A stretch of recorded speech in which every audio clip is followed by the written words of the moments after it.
Well, hello, everybody. Welcome to another edition of the post-game live stream podcast thing called the Missing Lynx. I'm Andrew Dukowitz from Vegas covering Wolves Summer League, but I'm not abandoning Lynx fans, as a couple people mentioned on Twitter or the Discord or somewhere. I am still here. The post-game show must go on, and Kinga B from Victory Plus, contributor for Victory Plus, social media idol for Victory Plus, TikTok influencer. I'm not sure what your actual title is now, but you're moving and shaking.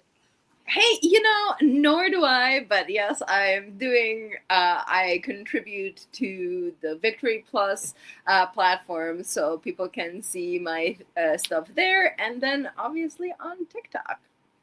Which, real quick, Victory Plus. First off, Sloan's awesome. Leah's awesome. They've been doing a great job with broadcasts. I really enjoy the fact that I can watch games on my phone. That has been just awesome. That has been awesome. Doing something, I can just on my phone, easy. It's an app on Xbox. It's an app on the smart TV.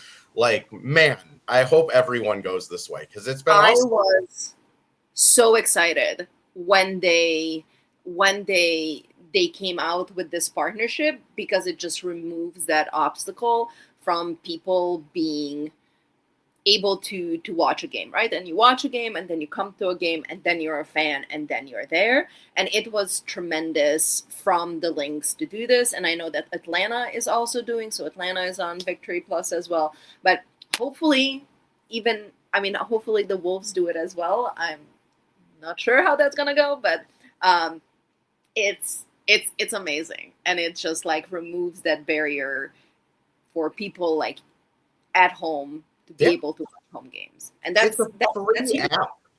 Like even I know you can't watch every game on Victory Plus because there's some like Amazon exclusive, or I think today was like ABC or CBS or whatever. Yeah, so nationally televised games aren't on there, but But if you're like a fan that's like sitting there on Twitter, like, I kind of want to see what this Olivia Miles is about, you have a free way to do it on your cell phone. Like that is just tremendous. Awesome. That is it's such a good idea to grow the game. I'm like flabbergasted it took this long, and I bet they're making a boatload of money off of ad shares because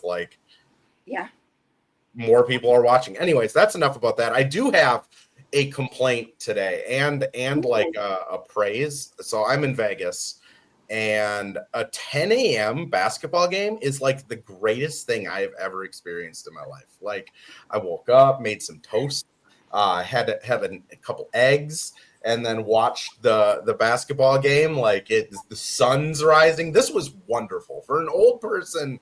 I'm not that old, but an old spirited person. 10 a.m. games, like, I thought noon games were good. This is a new level. So I was out west for 2 weeks. My husband and I did a road trip out west. I want that Western time zone for everything, right? Yeah. Like Lynx games, and it was like 6 o'clock, and it was amazing. And I'm like, we need to move out. We need to move out west because this is the life. This is how it should be. I understand why people move out here. I mean, from the TV watching alone, I'm just thinking like, man, I could finish like watching Wolves and do the post game by like 9:30 instead of midnight. Right. This would be awesome. Right? Like, for example, the Monday game, that's at 6 o'clock in Portland. Yeah, let's do it. Everyone in Minnesota, I guess we're moving out to the West Coast. My complaint, though, it is going to be 110 degrees today, and this is just stupid. Like, I know it's hot like in Minnesota right now, and it's humid in Minnesota. Like, my eyes hurt from being outside. But it's desert heat. Just out in Utah and love desert heat. Like, give me a rock and I'm a gecko, and I'm just gonna go and bask anywhere. I'm the complete opposite. I think in 3 days I have been outside for a total of maybe 15 minutes, and that has been walking to the lift and then running inside someplace. Give me a rock, and I'm just like gonna bask there. All right, well, let's talk about the game a little bit here. Lynx do go out and get their, as Cheryl would say, their lick back against the Liberty. I mean, I guess the first thing I would just say is this game looked absolutely night and day different than the game in New York, right? Yes, because the first game against New York was like, who is this team? Like, what are we doing? And for the two games that Olivia Miles was not on this team, it looked like a bunch of amateurs who have never played basketball together. You could have said that Cheryl just put this team together in the morning and put them on the court to play against the Liberty, and someone would have said, "Yep, that's how it looked like." It was night and day, and it takes Olivia and like the team a little bit to figure people out, but I think Olivia figured this game out watching the last game. Yeah, I mean, K-Mac and Liv both mentioned it after the game of just they watched the film of this game twice, like once after the game and then once to prep for this one. And it was a awful film session for them, which checked out. Like there was a lot of mistakes. And, Jude mentions Liv was a bit rusty. She was rusty for like the first quarter, and then she just decided it was Liv time. My time to shine. The Liberty attempted to go under screens with playing like a zone behind the guard going under the screen, and Liv just torched them 3 for 3 from 3 in the second quarter. And then they instantly adjusted from that in the third quarter and started playing up on her more, trying to like weasel through those screens. And she just like hit Tosh, and then Tosh hit someone else on the wing, and then they kind of started the like blender to mix up the zone, and they're getting open shots. Liberty end up going on a massive run. Lynx kind of outgut it, but honestly, this game is just another. This game was just to me another testament of like they just find a way. Like they can just figure things out so fast. Which what were you going to say though, Kinga? Sabrina went. Even though Sabrina went nuts in that third quarter, I was following along with like Brit's post on Blue Sky, and 19 points in the third quarter. And whenever Maureen Johannes is on the court, I am just terrified because she always torches us, and it was just not enough, and we were better. And I think that this has been the greatest thing this season is that this team, like, you have a bad performance, you come back against the same team, and you have answers, which I think wasn't as much last year, but that has been great this year. They're just able to like process at a different level, which I don't know. Like Courtney K-Mac are still on this team, so it's not like they lost their like offensive engines or their offensive ball handling engines. It's just I think Liv is so good at figuring things out, and Court being back at the 2 guard has just unlocked them in a different way. And people are bringing up in the chat, and we should probably mention this too. Courtney Williams, 12 rebounds. 12 rebounds for a 5. I think she's listed at 5'10". She's probably closer to 5'8". Point guard is it's insane how well she rebounds the basketball. As I was watching her, I'm like, I don't know what Cheryl told her at the beginning of this. She was going after rebounds like her life depended on it. And I'm like, did they have a conversation about this? Because Courtney was just like shot out of a cannon, just like she would like push away someone, be like jump over Dorka to like get a rebound. But she was just phenomenal. Like she went after rebounds like crazy. And then her shooting has just been still really great. And, you have those Courtney shots where you're like, oh my God, oh, it went in. I mean, tonight was this morning was one of the games that, like, I don't know, when I watch Courtney, and I know she gets flack online sometimes when her shots aren't falling, which tonight, 5 for 17, 12 points. Like, she didn't pass the Andrew Wiggins line of more points than shot attempts. But, like, she just does so many other things. She defends really well. She moves the ball really well. She doesn't have a ton of turnovers. She, like tonight, 12 rebounds. She tied Jonquel Jones for the most rebounds in the game.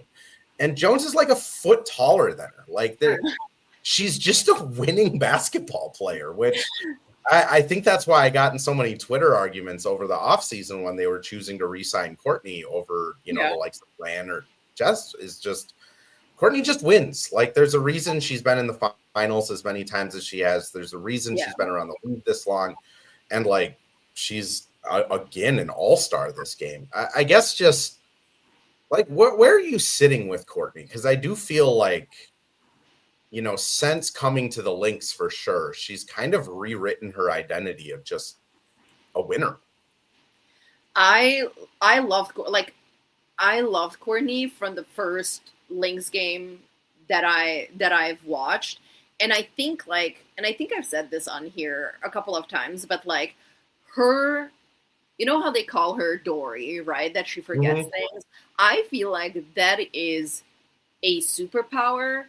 The fact that she is not bothered by anything, and I think like her and JJ are friends, and I bet that she loved playing defense against JJ, and JJ did. She wasn't having it, but I always loved Courtney, and yes, sometimes she can be careless with passes and have some like, why is that turnover? Like, why did that pass have to happen, and why did it have to go there? Because it was going to be intercepted or like turned over somehow. But like, she doesn't get bothered, and I think that like, as normal people, we don't think like how important that is. That like in a game, like we see Lynx and the Wolves like break the spirits of some teams, and like her spirit is not being broken, and you need someone on that team that like, it's like a jack in the box. Like, however many times she gets knocked over, she's back, and it's like nothing happened. And I think that is a superpower. I completely agree. I mean, I have a definite type with basketball players that I like players that play hard defense and shit talk are at the top of my list. Yes. That is, if you play defense hard and you trash talk a ton, like, you are in the upper echelon of players that Andrew will root for. And like, Courtney plays defense so hard, and DeMarc adds in the chat of like, if it is because of how Court plays offensively and her personality kind of lumps her into this stereotype of like a bad defender. I honestly think that is part of it. Is you look at Courtney Williams and you watch her huck up like a fast break mid-range too, and how she dribbles the ball all the way up to her chin, and you probably assume that's somebody that takes the off on defense, but like, her effort is just insane. And to your point, like, after the Liberty game, she's just sitting there like, yeah, they rocked us. All right. Okay. On to the next one. Like, nothing phases her, which I think it is a superpower. And I think for a team that has players like K-Mac that does not like losing, and Liv, who takes losing very hard, and Fee, who does not like losing, to have the like yin to that yang of someone that's just like, all right, whatever, I'll see you guys tomorrow. Like, we're going to get to the next one. Like, it is what it is. I think it's super valuable for this team. Yeah, absolutely. Like, you need someone in there, because games can get into your head, and once like the other team gets in your head and gets under your skin, you like lock yourself up, and you just have to like shed it, right? And I think she can do that, like within a game, like from game to game. I think it's one of her superpowers. DeMarc asks, do we know Cheryl's position on losing? She, I think, would rather die than lose some of these games. I will say it's really interesting, like, talking to people that have been on the beat longer than me. There's not a ton of them left, because a lot of them have retired. Shout out Kent, Jerry, and Jim. But like, it does seem like around 2022, 2023, there's just this kind of like change in Cheryl where it's like, okay, I can't be winning and losing, can't just be the end all be all. And then I think getting in Court and T, she's credited quite a bit for kind of helping her see more joy in basketball outside of just wins and losses.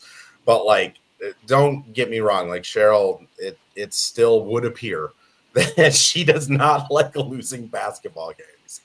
Also, like, this year we haven't seen like the blazer has not come off yet. No.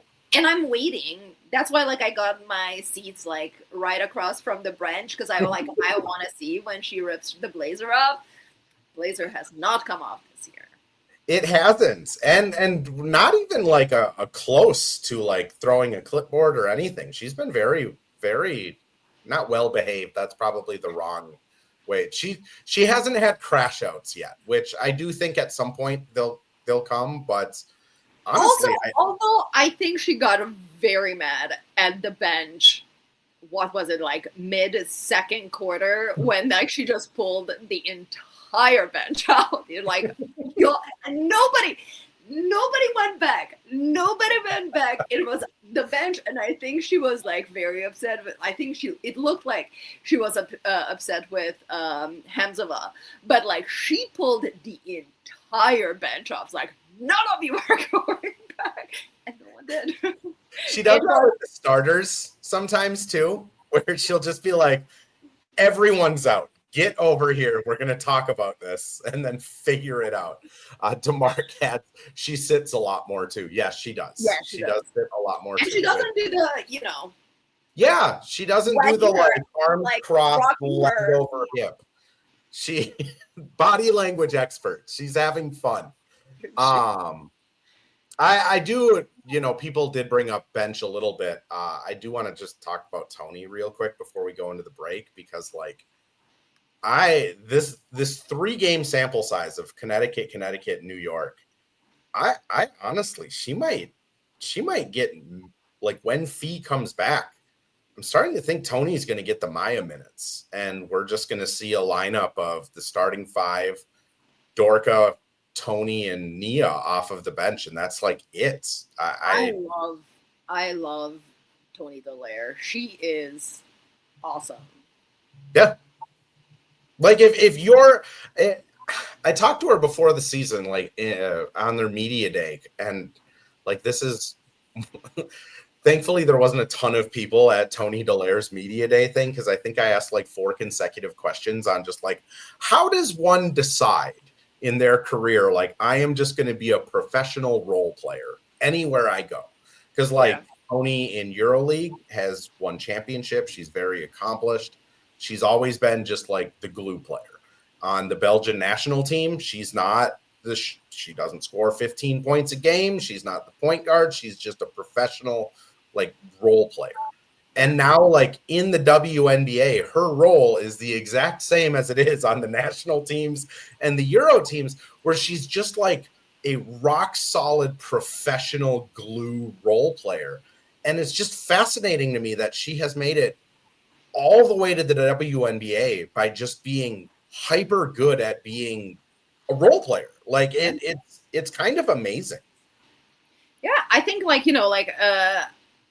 Nikhil always said that like you need to know your role and be okay with your role, and you are going to find success if you lock into the things that you are good at and not wanting to like play outside of your capabilities or like aspire for some things that like that's not you, but like find a role that is for you and lock into that and be really good, and that's how you're going to find success. And I think that's what Tony has been doing. Is like, I am good at doing this and I'm going to do at the highest level, and that's where the value comes from.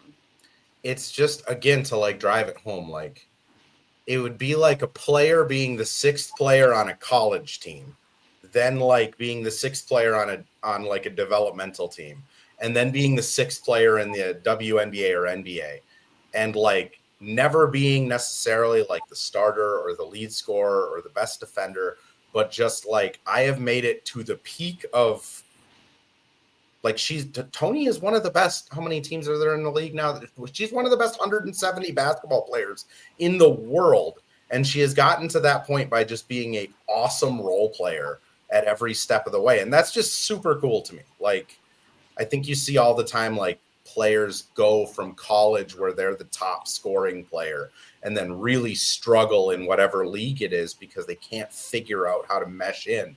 And then you have the complete other side of the spectrum where Tony is just like, I will mesh in anywhere. You tell me where to mesh and I will mesh. Yeah, I like knowing it, knowing your role and knowing what you are good at. And I think for a lot of players, it's hard because they were like, some of these players have been the best player on their high school team, on their college team, and then you come to the W or the NBA, and all of a sudden you are a cog in the machine.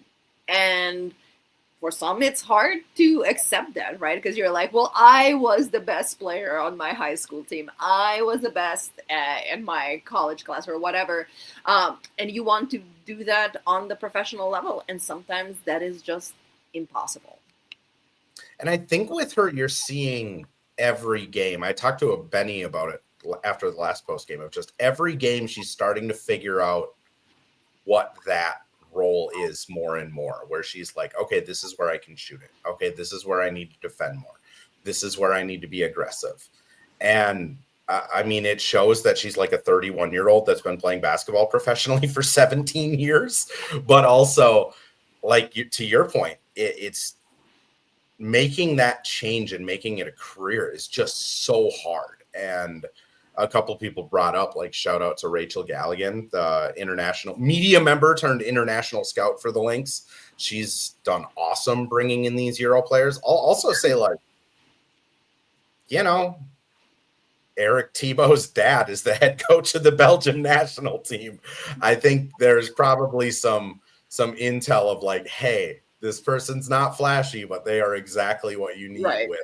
And you need those players. You need these players, your Kyle Andersons, as I would say. Exactly. Like you just do. And it's, man, she's just been so fun for like a basketball nerd, because it's just like, oh my gosh, she runs all the way to her spots. She sets a screen and waits all the way until someone's past her. Like, she just does all the things. Yeah. Kinga, I'm going to throw us over to a break. When we come back, I do want to talk a little bit of A-Rod and Lori, because somebody asked a direct question in the chat, and I want to respect that. And then we can kind of go through, I guess, just what the rest of this stretch is going to look like before the All-Star game. But first, ads. Well, hello. Thank you, Livestream Andrew. This is Ad Read Andrew. And today we have Firehawk Construction and Remodeling, the presenting sponsor for the Missing Lynx podcast. Firehawk Construction and Remodeling strives to inspire people to follow their ideas, working with respect and understanding to create a quality, tailored result. Firehawk Construction and Remodeling, located in Blaine and serving in the North Metro area, is here to help you with your building and remodeling needs. I can say personally, thanks to Firehawk Construction and Remodeling, I have a beautiful deck in my backyard, and countless projects that I started, they finished. Get started on your new deck or remodel today by calling Isaac at 763-710-5686. And we're back with another ad read, this time for Pence Homes, the presenting sponsor of Hitting the Hardwood Network. From the best tools and technology to transparency throughout the entire process, Nate Pence and the Pence Homes team is the top choice for buyers, sellers, and is proud to support you and your home ownership goals. Get started today by calling 612-308-1122 or by emailing info@pencehomes.com. So someone in the chat earlier, bad Wi-Fi right now, so I can't scroll up and see who asked. But somebody asked just, what's been kind of the status with A-Rod and Lori? Are they at games? How does it compare to the Timberwolves? What I will say is I was at, I think, 40 out of the 41 Wolves home games this year, and they were at A-Rod was at maybe 3 or 4, and I don't think Lori was at a single game until the playoffs. Yeah, I saw A-Rod's head a couple of times, but yeah, like they don't go to a lot of Wolves games. I think Lori is very invested in all of his different business escapades over on the West Coast, and I think A-Rod is a guy that lives in Florida or wherever A-Rod lives and comes up here occasionally to just kind of check in and do things. But for the most part on the Wolves side, like they trust Tim Connolly to just run the ship. They trust Chris Finch to run the ship. They're there for questions. They collaborate, but like they're not uber present owners, which some people look at that on the Wolves side and they go, what terrible owners, they're not at the games. I tend to look at it and go, this is awesome. Like normally when you have super involved owners, things don't go well. Like, I mean, you look at like the Clippers. Knicks up until this year, the Clippers, the Phoenix Suns. It's normally owners that aren't super involved that have teams that really do special things. I mean, even like Joe Lacob with the Warriors, like he's not super involved. I think what's different is neither of those guys live in this state. So in the winter, why would you come to Minnesota for like 5 months to watch games? I will say I did notice with the Wolves that like when they were in Portland, Steve Ballmer was at the game. Whenever they were on like the East Coast, or I think when they were in Phoenix, like Alex Rodriguez would be sitting courtside. But like out of 82 games, Laurie maybe went to like 2 or 3 and A-Rod went to maybe like 6 or 7. Like that's like a 10% hit rate on games that they're going to. And quite frankly, I think that's not a bad thing. Like I think they all have other things to do, and they have hired very good people to run the Wolves organization. I was actually very happy when, I think earlier in the season, I think either it was like you who were talking about it or someone, but they're like, they are very hands off with the Lynx. And when Cheryl wants something, then she activates A-Rod, and otherwise they just leave the Lynx alone. And I think that is good. And that's as Abby says in the comments, no, we don't want any aspiration levels. Exactly. Like we don't need those type of scandals. It's not a good thing. And I start this by bringing up the Wolves because I think with the Lynx especially, like there is Glenn Taylor was at everything. Like he drove 2.5 hours to get to the Target Center for every single Lynx game and every single Wolves game.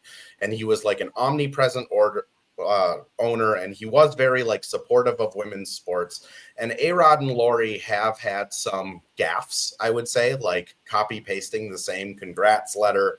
Neither of them were at the game today for Cheryl's like record breaking celebration. Like, I think those are things that like certainly hold them accountable for. Like, you're not supporting, like if Chris Finch broke the NBA record, I'm not going to sit here and be like a hypocrite. Like they would probably be at that game. Like they walked out KG. Right. Like I'm not going to sit here and say like, oh my gosh, they are like these pinnacles of people and we should give them grace. Like hold them accountable. That's as a sports reporter that reports on the team. I don't really have a ton of interest in like A-Rod or Laurie. Haven't talked to them even. Not my place. That's probably, down the line when I have more Twitter followers or whatever you need to grow your media brand. But like what I will say is like their level of presence around the Lynx on like a percentage of games attended basis it's not like they're going to like 50% of the Wolves games and then they're going to 5% of the Lynx games. It's right. like they go to 10% of the Wolves games and it's maybe 5% of the Lynx games. Like they'll probably go to 2 or 3 games this season out of the 21 home games. And they'll probably be during Wolves training camp. Just like for the Wolves, most of the games they went to were like one at the beginning of the season, one around Christmas, and one at the end of the year. Yeah. Now, if they start doing things like if they get Maya Moore reintroduced with the team and a brand ambassador, and they don't walk out with Maya Moore, then that's hypocritical and it's frustrating. Like if Finch breaks a coaching record and they're at that game, but they weren't at Cheryl's, that's hypocritical, super frustrating. I do acknowledge they have had these weird gaffes on Twitter, but they've also had stupid gaffes with the Wolves on Twitter where they're like spelling players' names wrong. My point in this entire rant is more so of just I would rather have Cheryl Reeve running the entire Lynx side of the operations than have Exactly. any owner meddle in it, because like what we are seeing this year is the product of Cheryl Reeve being given a checkbook and saying, go get an international scout, pay players whatever you want to, and like, let's ride. And so far they have been wildly successful. I don't know if you have anything to add. No. And like owners, I don't know, any millionaire, billionaire comes with its own, question marks. And the more they just let the people they have hired to do the job that they were hired to do, they can stay out of it. I do want to talk about the stadium because by all means. yes, Some people brought it up. McKinney and Nicole did. So let's get into it. They want to build a stadium. I went to, so I was part of my trip out west. I went to Seattle and I went to the Storm Dallas game. What is it called? Climate Pledge Arena. Mm-hmm. It is so above and beyond what Target Center is. It is so nice, and just like, it's like it's not the Storm play there, and then I can't remember what the they have a hockey team. Yeah, I don't follow hockey. Do they have I don't remember. A hockey team? There's someone else that is there. The Kraken. That sounds like a thing. There. It is such a nice arena. It is such a nice arena. I would like to have an arena like that. Yeah, even in Washington, I went to see a Washington Wizards game, and like that was a way nicer arena than Target Center. Target Center is just old. I think they had Reds earlier in the Wolf season. I mean, what I would say is like, and first I do want to say, like V. Marie saying like not good enough on the owners, not about them running things, more about showing some. Like again, that's not my place. Like I sit here and look at it of like, whatever. Like if they want to buy a team and never show up, like that's their prerogative.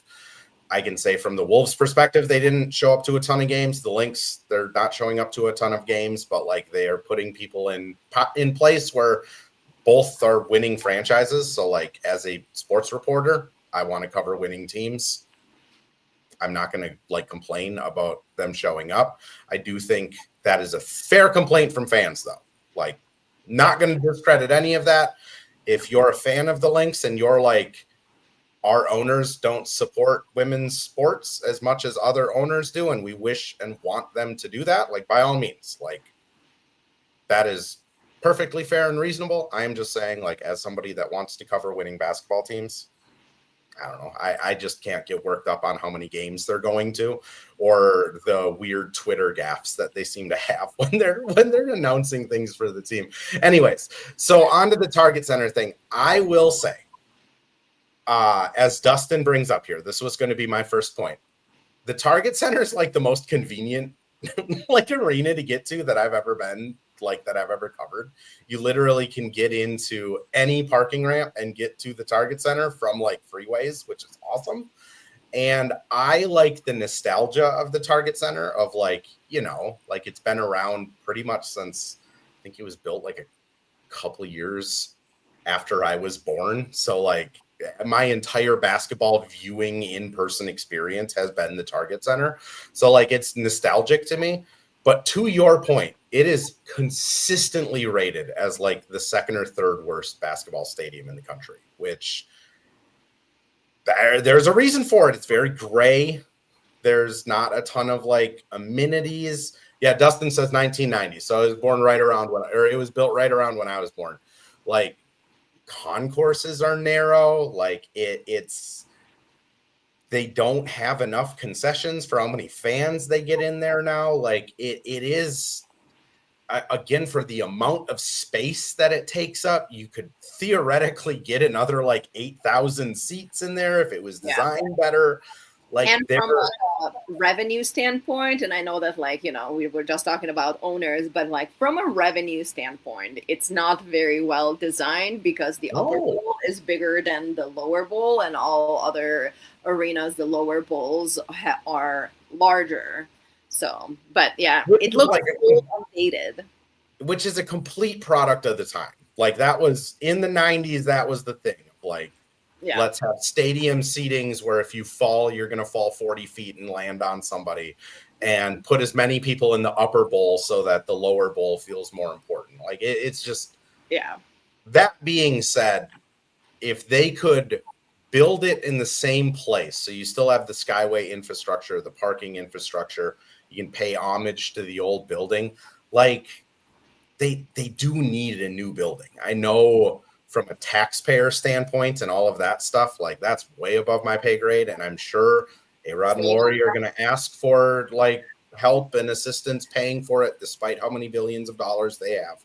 That's, again, follow a political reporter. I am but a sports reporter. As Jim Suhan said in his retirement piece, I work in the toy shop and not in the not in the important journalistic things.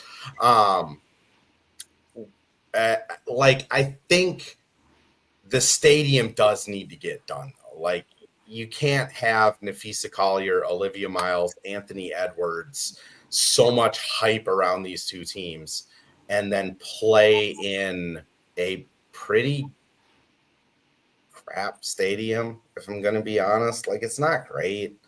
Like, the low, like where they have like the lower bowl Lexus Club people go to the bathroom, there's still like urinal troughs in there, which, like, that's weird. Like, I don't know. I thought we got rid of those with the Metrodome. Do want to respond to this comment here from BCSV. Andrew, respectively, owners don't care about the Lynx. Just call a spade a spade. Stop trying to make excuses for them. Not making excuses. I will just say Cheryl Reeve says that the owners support them. They pay for whatever she asks for. Honestly, that's kind of where I sit with sports owners. Like, I don't particularly think anyone that makes that much money, no offense if there's any billionaires in the chat here, are like, the most well-rounded human beings. But, if Cheryl's sitting there saying, hey,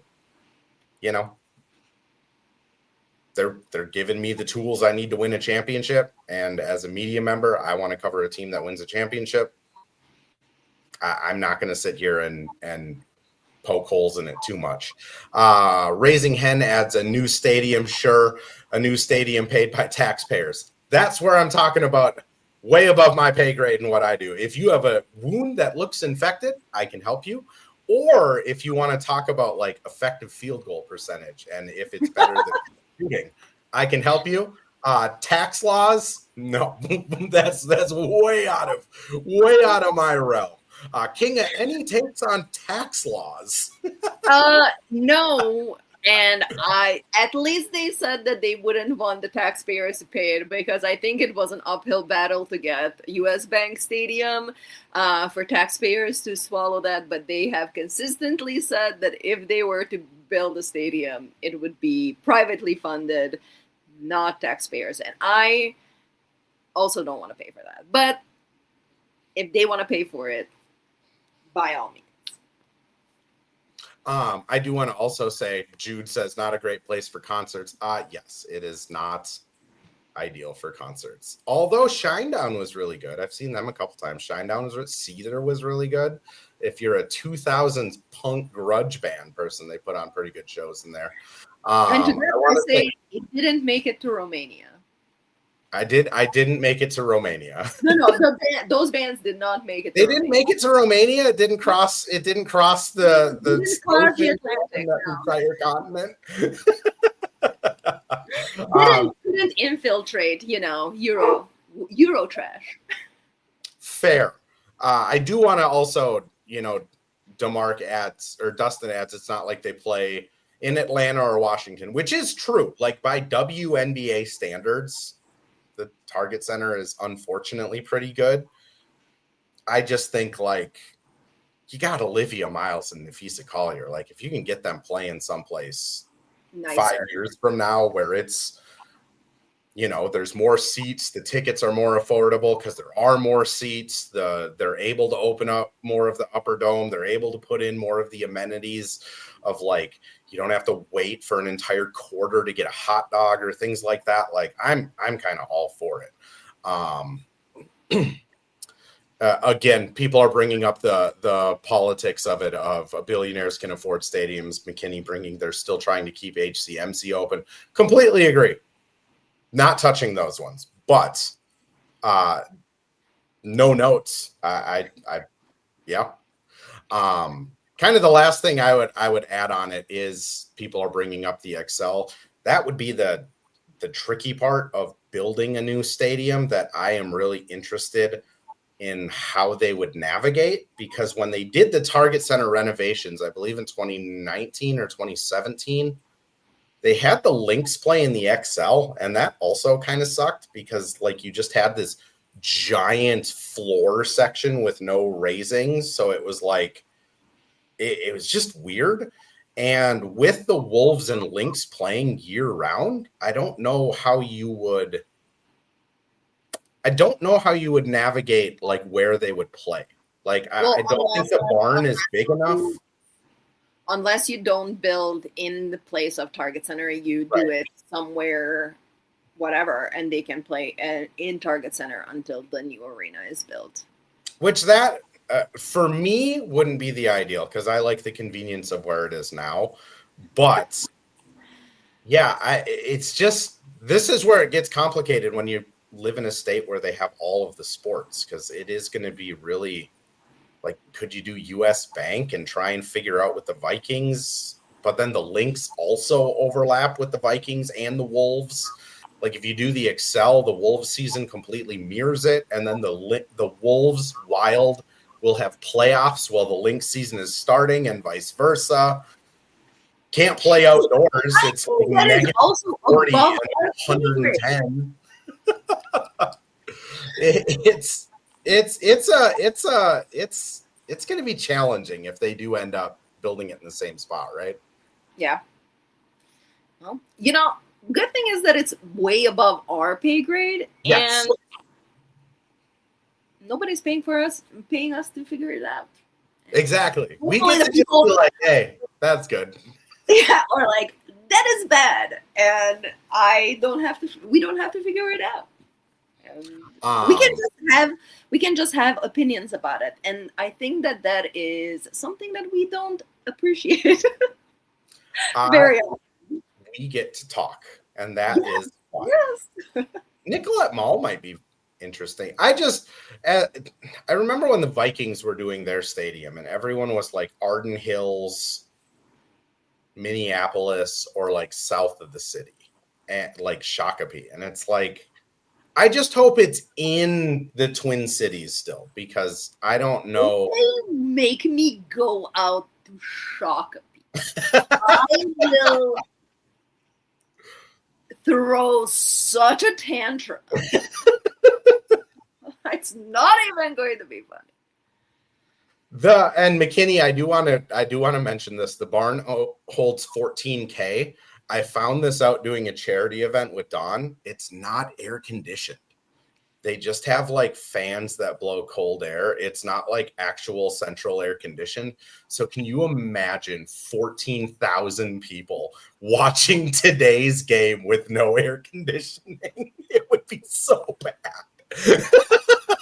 The smell that would come out of that arena from just BO of this summer.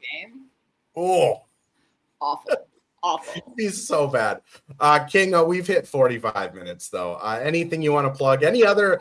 I don't want to get into politics, so don't plug anything politic wise. But anything else you want to plug? Where can people find you? The floor is yours. Thank you. The people can find me on TikTok. I post all of my stuff there, and then on Victory Plus as well in their like creator landing page. But most all of my stuff is on TikTok. So that's about it. Awesome. Well, we will be back on Monday. doing another post game.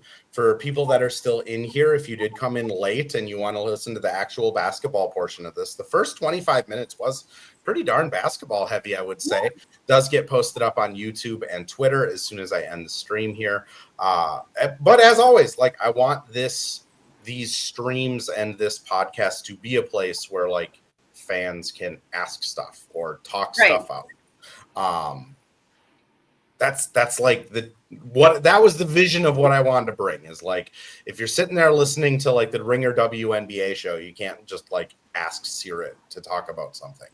I want this to be something that's driven by fans, where we talk about it, where you might not agree with my takes, but at least like there's a conversation happening, because conversations are important. Don't know why that spurred up off the top of my head, but I wanted to at least say like I appreciate the conversation. And I do think like talking about the ownership and things like that is important, because it's part of the fandom, and it's connected to the basketball. And if I can stir the pot right as we leave, and I know that like everybody here is a Lynx fan, but the internet is kind of crazy, specifically threads, trying to downplay Olivia's impact and like writing narratives that are absolutely crazy about how AZ's circumstances need to be taken into consideration when talking about Rookie of the Year and All-Star and so forth. Everybody who has not watched these two games where Olivia Miles hasn't played needs to watch it stat to really understand her impact and her value on that team. Yes, Threads is a cesspool. And she absolutely is and should be in the talks for All-Star and MVP votes, and I'm not saying that she's going to win MVP, but get MVP votes and Rookie of the Year for sure, because you cannot watch those two games where she didn't play and tell me or us as Lynx fans with a straight face that she does not have the absolute impact that we know and have been talking about that she has. Whatever the situation you think of, like where AZ is and what the wings are and where the Lynx are, like we lost 9 players. We had 4 returning players. Remember when everybody was saying that like we're gonna be mediocre, and now it's like, oh, it turns out that we're good, and we're good because of her. And I think case closed. I'm not going to refute you, because I think Olivia is the best rookie across either men's or women's basketball that I've ever seen. Like I like it's LeBron stuff, like what she's doing, the scoring, the poise, how fast she figures stuff out. Like she's breaking records that Caitlin Clark set 2 years ago. Like she is. I've never seen. I mean, even the turnover stuff. Like she doesn't turn the ball over at the same rate as a rookie. So I'm not going to sit here and say like Liv isn't the clear-cut Rookie of the Year and shouldn't be in like MVP discussions, because I like firmly believe that. I do think the nature versus nurture of Olivia Miles' career is going to be something we talk about for decades, because if Liv goes number 1 and AZ is in a Cheryl Reeves system, what does that look like? Versus if Malunga went to the Wings and Cheryl like had to pick who she thought was the better prospect. Like would have declared a year prior, and she would have went, and it wasn't an option.